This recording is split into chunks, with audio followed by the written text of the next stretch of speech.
So moving a little bit closer to defining m star, the next thing that we define is the overestimate of A, again, some set of real numbers, the overestimate of A due to the countable open interval cover of A, which we will denote by this. This whole thing, the overestimate, is equal to the sum over the lengths of the intervals in that open interval cover, right? And because that's a lot to say, then I often just call it the overestimate, right? When the set A and the open interval cover I sub j are both clear from context, and I just call this thing the overestimate. So let's look at some examples again, right? So if we recall this example and this particular countable open interval cover of A, where everything was equal to 0 to 1, then as we commented before, just this time now we get to call it the overestimate. The overestimate corresponding to this is infinity. Then here's a different example, right? It's basically kind of a mashup of two earlier examples, but I take my first interval covering the closed interval 0 to 1 to be this one, take a geometric series for everything else. The overestimate, well, we can split off this term and then compute everything else. Now everything else, we could factor out a 2 to make this sort of fit more naturally with our formula for the geometric series. And in this particular case, if you compute it right, you'll get 1 over 1 minus 1/2 if that's the version of the formula that you use. But one way or another, you get it to come out to 2. And then you put all this together and you get 4.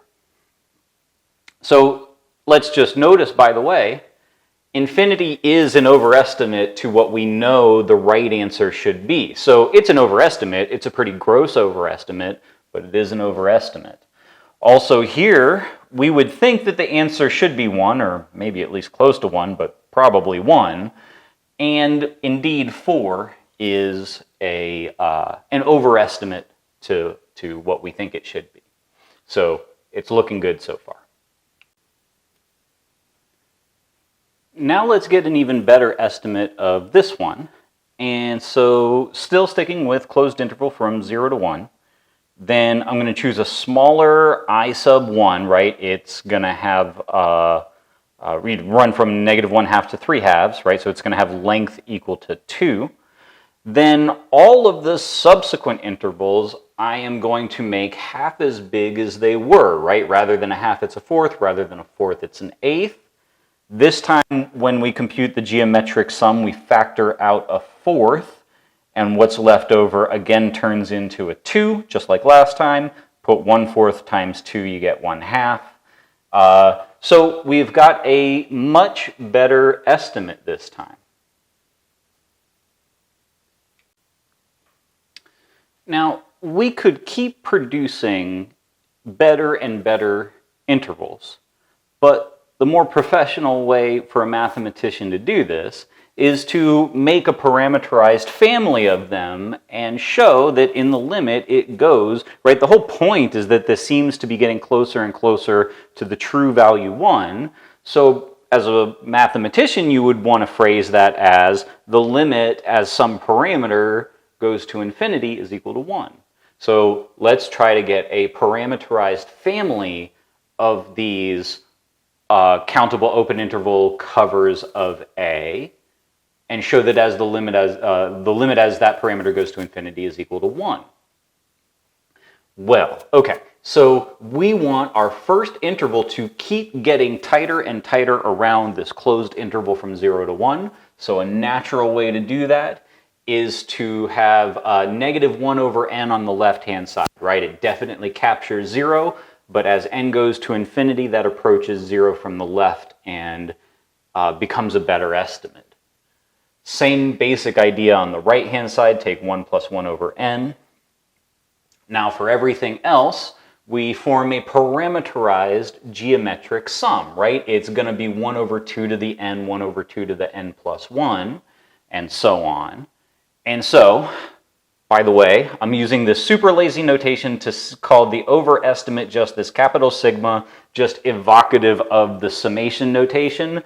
I, in some sense, should be writing the Li sub j, and it's not worth it in a video presentation, but that's what that is.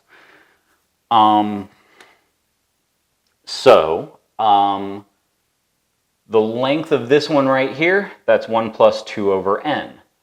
Everything else forms this sum 1 over 2 to the n, 1 over 2 to the n plus 1, and so on. Factor out that 1 over 2 to the n, very analogous to what we've done before. That turns into 2. That turns into 1 over 2 to the n minus 1. Take the limit as n goes to infinity, and we've made our point. Now, the same basic strategy that we just employed for that closed interval 0 to 1 is a general technique. In fact, it's called the epsilon over 2 to the j trick, or, doesn't always have to be j, it can be n or k or whatever. But the point is that this trick is a handy tool for many cases. So let's see it in action. For, let's just consider countable subsets of the real numbers, right? In some sense, this is an even easier thing than the examples we've seen before. Those were uncountably infinite, so we're going to look at an even smaller set, which is any countable subset of the real numbers. Now, since it's countable, it has an enumeration. We can pick any one of them, doesn't matter which one. And now we're going to define this countable open interval cover, and it's going to be, again, a parameterized family of them, right? So for each n, you get an open interval cover. Fix an n, and I'll tell you what I sub j is. It's going to be, basically, it's going to cover the jth element of A, right? And in particular, I'm going to try to give it small radii so that the radii of these things, right, the length, or at least related to the length, if you sum them, it turns into a finite number, and if you take n going to infinity, then those finite numbers go to 0. So that explains why I chose to subtract, right? I'm subtracting because I'm trying to go a little to the left of the jth element, and I add over here because I'm going to the right, so I capture the jth element with this thing. I make it 1 over 2 to the n plus j in order to form a geometric series that with the n in the right place, so that as n goes to infinity, this thing goes to 0. So I'm not going to compute exactly what the overestimate is corresponding to the nth open interval cover.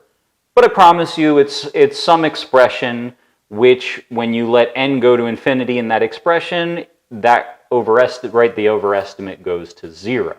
So all the rest of the details of this proof left as an exercise.